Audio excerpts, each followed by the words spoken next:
I love when you guys send me 12 leads. So we're going to go through a patient presentation and some 12 lead and try to determine what the is this. We were dispatched to a 71-year-old male patient.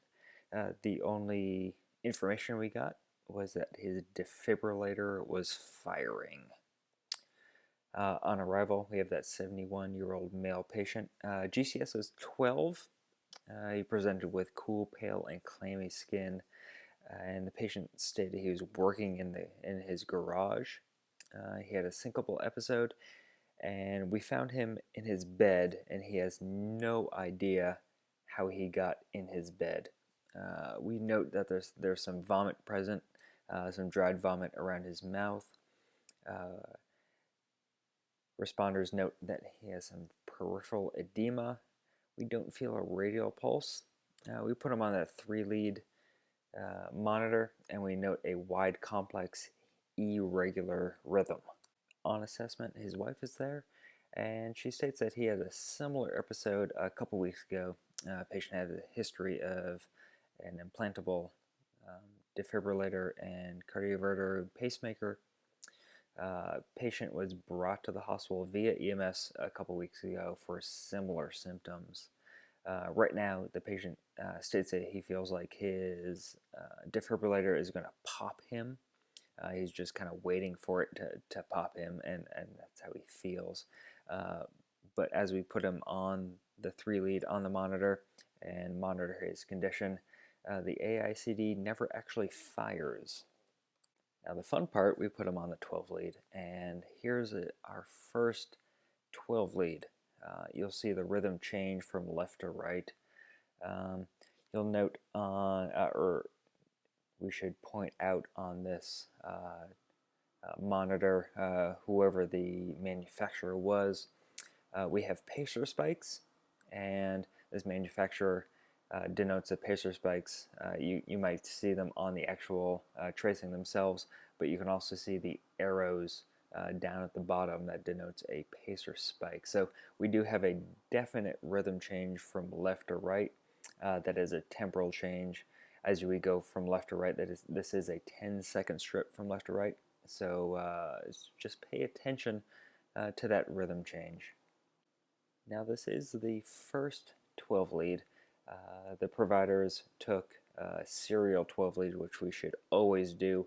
Our patients are hooked up to the 12 lead, the stickers are already on, the electrodes are already on, the leads are already hooked up. All we have to do is hit that little button. So we take a second 12 lead just about a minute later, and we see this. You can still see the pacer arrows at the bottom, but a definite rhythm change. Now in the course of a minute or so, we've gone from this to this. So what the is this? And we'll give you a hint. It's definitely not atrial fibrillation. It's wide, it's nasty, it's something. So let's dig a little bit deeper and pull out our Brugada criteria. So it's a little bit fast. Let's look at the heart rate. It's about 90.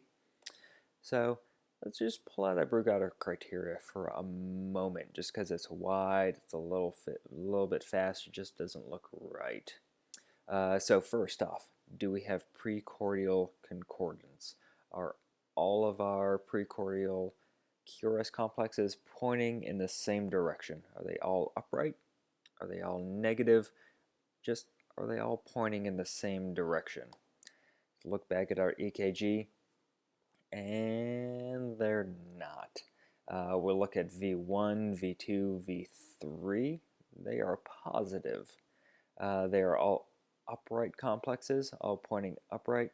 Then we go to V4, V5, V6, and they are all negative. So we have some positive complexes, we have some negative complexes.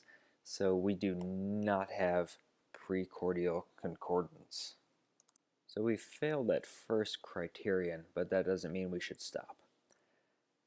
So as we go down to our Brugada criteria, our second criterion is Brugada's sign. If we look at our precordial leads and our negatively deflected complexes, that R to S interval, that R wave to the bottom of the S wave is at greater than 0.10 seconds. Let's go back to our 12 lead. This is the second 12 lead that these providers, these paramedics got. And we can look at, especially V4, V5, V6, these negatively deflected complexes. So the start of the QRS complex, start of that R wave, that upward deflection right there, to the very bottom of that S wave is that greater than 0.10 seconds. It's that greater than really 2.5 small boxes. And without us really being able to see the exact small boxes here, we can really ballpark that and say, yeah, that's really, really wide, right? So we definitely have Brugada sign. We definitely have that R to S interval greater than 0.10 seconds. So we failed that first criterion, and we satisfied that second criterion. So let's keep on moving through our Brugada criteria to the third, which is AV disassociation, which is, are there P waves, are there not P waves? If there are P waves, do they correspond to a QRS complex in an organized fashion? So if we go back to our 12 lead, the second 12 lead that our paramedics got, I don't see any P waves. If you can see P waves, please let me know. I would love to know what you're seeing, but I cannot discern any P waves out of this 12 lead. So we definitely fit that AV disassociation criterion. That we're 2 for 3 on our Brugada criteria. We're going to move on to the fourth criterion, which is a little weird. It's the morphology criteria, and we have to look at the morphology criteria for a right bundle branch block looking complex in V1. So for our morphology criteria and the Brugada criteria, we look at V1 and we see if it looks like, if it appears like a right bundle branch block or if it appears like a left bundle branch block. Basically, is it upright or is it negative? Here in V1 we have an upright complex, looks like our right bundle branch block. So we look at V1 and does it have rabbit ears? And it does. And that indicates SVT.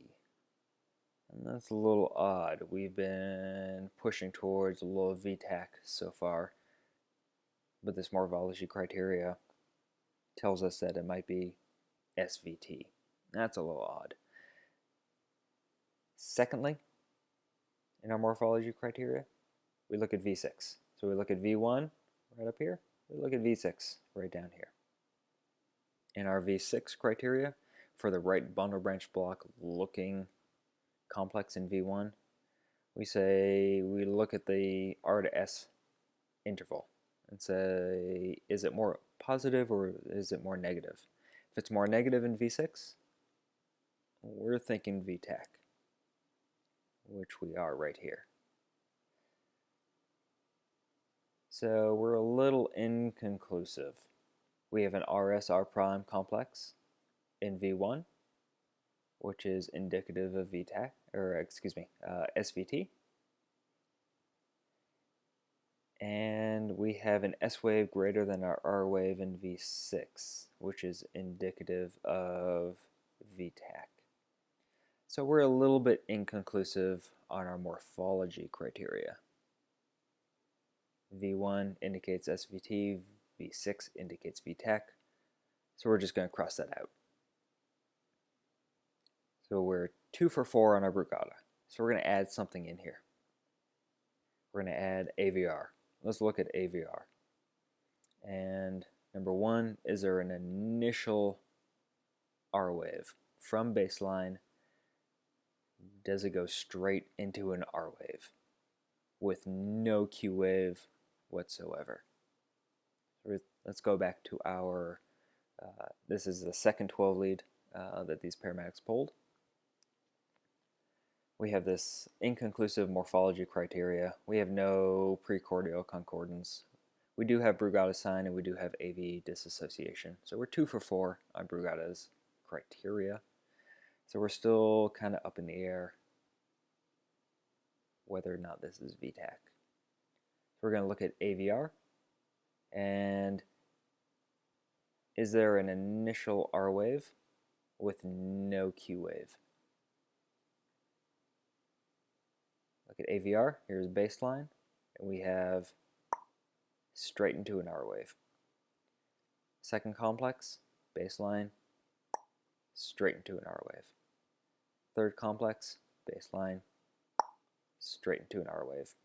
There is no Q wave, there is no negative deflection to start that QRS complex.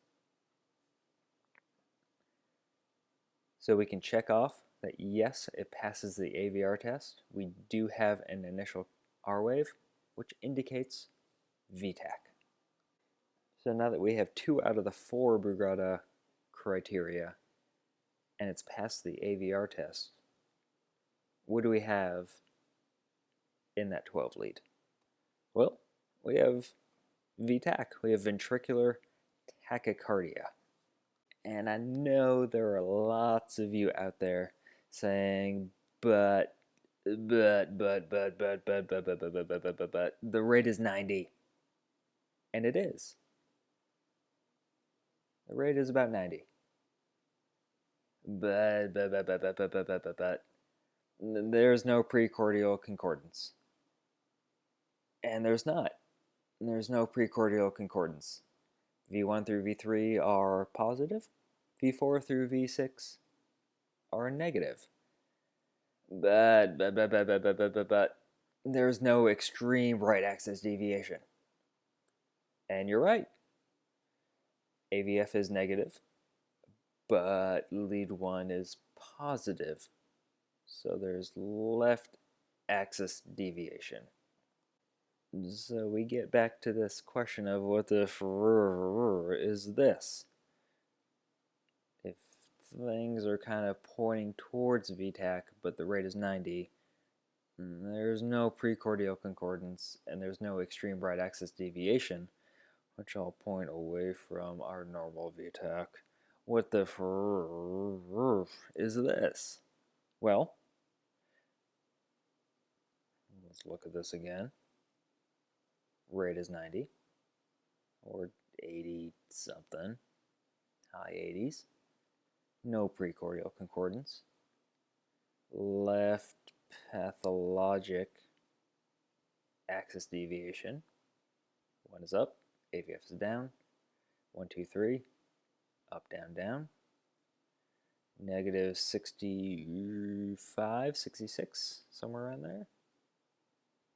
On the R wave axis, left pathologic axis deviation.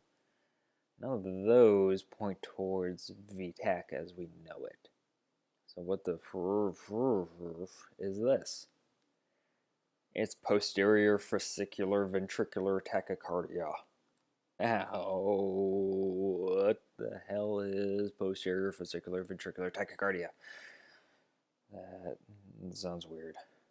So, what we're going to see on the 12 lead, AV disassociation, which we had no P waves anywhere. QRS, it's wide. We had Brugada sign, it's wide. QRS complex is wide. You're going to have a right bundle branch block pattern. We had that. There it is. Right there. Right bundle branch block pattern. Right? Maybe some slurred S waves there if you want to really get into it. And we're going to have some sort of axis deviation. And we have axis deviation. AVF is down. Lead 1 is up. We have axis deviation. So, is it posterior or anterior? We have our right bundle branch block pattern. And we look at our axis deviations. Does it look like a left axis or a right axis deviation? Here, looks like a left axis deviation pattern. Lead 1 is up, or primarily or mostly positive, right? So we're going to call that up. AVF, I think we can all agree that is negative. Here's your baseline right there as I drag my cursor from left to right. Baseline is right there. So AVF, mostly negative. So we definitely have a left axis deviation pattern. If you really want to get into it, pathologic left axis deviation pattern. So right there, posterior fascicular V-Tach, which is the most common of your fascicular ventricular tachycardias. So our patient is in this, and what happens? He transitions to, in the matter of just a minute or two, this. Now, patient has a history of AICD implantation, pacemaker implantation, and we can see our pacer spikes all over here, right? And pacer's working, pacer's working, pacer's working, V-Tach, pacer's working, pacer's working, pacer's working, pacer's working, pacer's working, ventricular escape, ventricular's working, pacer's working. So we get back to our question of what the is going on, right? Our patient has an AICD pacemaker. It's working. And then the ventricles say, nuh-uh, and it tries to work. And then it works. And it works. And it works. And it works. And then the ventricles say, nah, I'm going to do my thing. And then it works. And then it works. And then at some point, it doesn't work. And the ventricles do their thing. And the pacemaker, you can see with the arrows, is going like, let me try, let me try, let me try, let me try, let me try, let me try, let me try. But it doesn't work. And patient is in V-Tach. He's in a vesicular V-Tach. Pretty low rate given, I guess, for V-Tach, or what we know of V-Tach. It's not at 160, 170, 180. It's at 90. But your pacemaker is trying its hardest. And your AICD sees this and doesn't pick up V-Tach. So it doesn't shock you. But your patient feels it. And your patient is sitting there, cool, pale, clammy, syncopal, nauseous, and says, I feel like it should be shocking me, but it's not, because it doesn't pick this up as V-Tach. It doesn't pick this up as a shockable rhythm, but the pacemaker is trying and failing. And then it starts again. And it picks up. And the pacemaker captures. And it does its thing. So this patient is going in and out and in and out of these rhythms. What happens to this patient? We've talked about this posterior ventricular, apparently ventricular tachycardia. Should be posterior fascicular ventricular tachycardia. Apologize for that typo. Possible pacemaker failure. Trying to do its job. Maybe it's just it doesn't have enough juice to do that job. Maybe it needs to be reimplanted. Maybe it needs to be replaced. The patient eventually was discharged. He did go into cardiac arrest. Into V-Tach. Imagine that. And was eventually discharged with the diagnosis of heart failure. So what the was this? It was posterior fascicular ventricular tachycardia, possibly due to a pacemaker failure. We don't know any history or diagnostics on that AICD or pacemaker, but given the patient presentation, patient history, and the 12 leads, we can definitely point towards a V-Tach, and the paramedics on scene treated him for V-Tach, which may have led to his positive outcome.